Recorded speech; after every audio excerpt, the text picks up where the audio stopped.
Hey guys, welcome back to my channel Vinsar biology. दोस्तों आइए देख लेते हैं गैट-बी 2026 का एग्जाम किस तरीके का था और इस बार हम क्या कट ऑफ एक्सपेक्ट कर सकते हैं गैट-बी से, और अगर हमें टॉप इंस्टीट्यूट्स में एडमिशन चाहिए तो किस मार्क्स के आसपास हम एक्सपेक्ट कर सकते हैं। So let's get started with the lecture guys.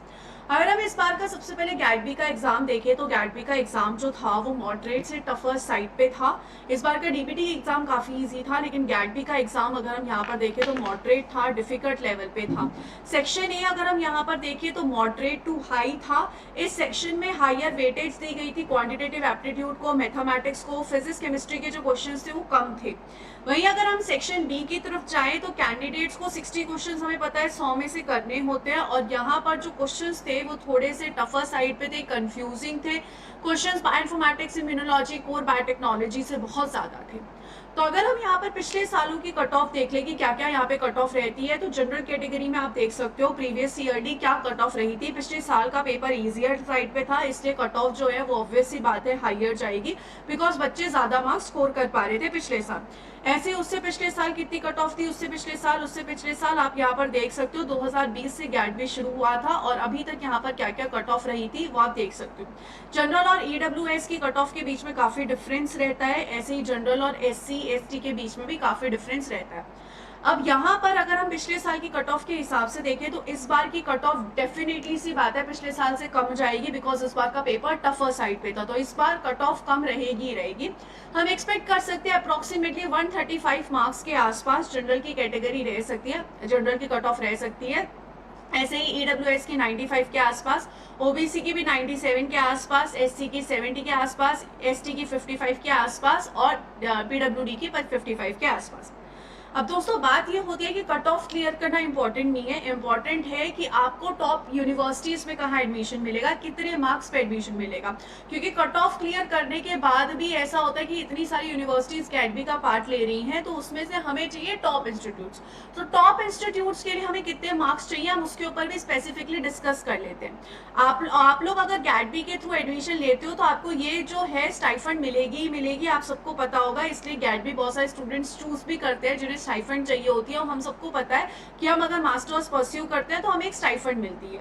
अगर हम यहाँ पर टॉप यूनिवर्सिटीज इंस्टीट्यूट्स की बात करें तो कौन कौन सी आती है इस कंडीशन में, अगर हम यहाँ पर देखें top central university state universities में बीएचयू है, डेफिनेटली सी बात है, जेएनयू है, एसपीपीयू है, यूनिवर्सिटी ऑफ हैदराबाद है, जामिया मिलिया है, तेजपुर है, पौंडीचेरी है, महाराजा यूनिवर्सिटी है, बड़ोदरा की यूनिवर्सिटी ऑफ मैसूर है, गोवा यूनिवर्सिटी है, इसके अलावा आईआईटी जो यहाँ पर आती है वो है।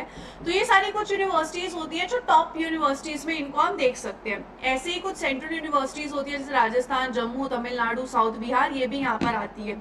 इसके अलावा ट्रिपल आईटी दिल्ली होती है, CUSAT होती है, फिर इसके बाद GGSIPU है, इसके अलावा JP institute of information of technology है। तो ये कुछ अच्छी यूनिवर्सिटीज में आती हैं। अगर हम इस यूनिवर्सिटीज की बात करें, ये सबसे अच्छी यूनिवर्सिटीज हैं, जिनमें भी सबसे टॉप यूनिवर्सिटी जो है, या आप ऊपर की जो 4 हैं उनको सबसे टॉप में कंसीडर कर सकते हो। अब देखो दोस्तों होता क्या है, गैट-बी का एग्जाम आप जब तक देते हो ना तब तक आईआईटी का हो चुका होता है, CUET का एग्जाम हो चुका होता है, ITIFR के एग्जाम हो चुका होता है, बहुत सारे एग्जाम्स हो चुके होते हैं, तो बच्चे उनके थ्रू भी एडमिशन लेते हैं।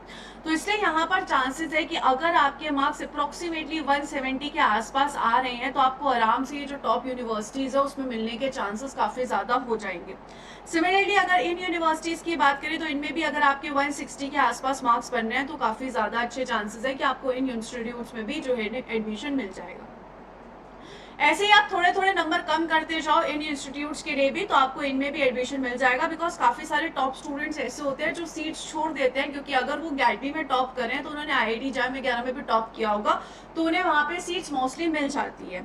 तो इस तरीके से यहाँ पर आपको एडमिशन मिल सकता है। उसके अलावा कुछ टॉप एग्रीकल्चर यूनिवर्सिटीज है, वेटरनरी यूनिवर्सिटीज है, इनमें तो एडमिशन आराम से मिल जाता है, बिकॉज ये एलाइड कोर्सेज होते हैं, तो इनको जो है स्पेसिफिक स्टूडेंट्स जिन्हें इनमें इंटरेस्ट होता है वही यहाँ पर जाते हैं। तो ये जो यूनिवर्सिटीज है इनमें तो आपको आराम से एडमिशन मिल जाएगा इन कोर्सेज में अगर आप एडमिशन लेना चाहते हो, बिकॉज कुछ ही स्टूडेंट्स होते हैं जो इन कोर्सेज के लिए अच्छे से इंटरेस्टेड होते हैं। ऐसे भी यहाँ पर कुछ नोटेबल इंस्टीट्यूट्स है, यूनिवर्सिटीज है, जिन पे मैंने सीट्स और ये मेंशन कर रखी हैं। तो ये कुछ अच्छे इंस्टीट्यूट्स हैं जिनमें से अगर आपको टॉप में चाहिए तो 170 के आसपास अगर आपके मार्क्स बन रहे हैं तो आप एक्सपेक्ट कर सकते हो कि इसमें आपको एडमिशन मिल जाएगा। उसके बाद आप इनमें एक्सपेक्ट कर सकते हो 160 के अराउंड आपको मिल जाएगा। तो इस तरीके से आप यहाँ पर एक्सपेक्ट कर सकते हो दोस्तों। और अगर आप दोस्तों बंसल बायोलॉजी के साथ नेक्स्ट ईयर प्रिपेयर करना चाहते हो, आईआईटी जैम, गैट-बी, सीयूईटी, किसी भी एमएससी एंट्रेंस के लिए आपका दोस्त करना चाहता है, तो बंसल बायोलॉजी ओपेरॉन बैच लेकर आ रहा है हर एक एग्जाम के लिए। 5 जैन से ही शुरू हो रहा है। अगर आप बंसल बायोलॉजी के साथ ज्वाइन करना चाहते हो तो डेफिनेटली ज्वाइन करिएगा guys. I wish you all the very best. Take care of yourself. Bye bye.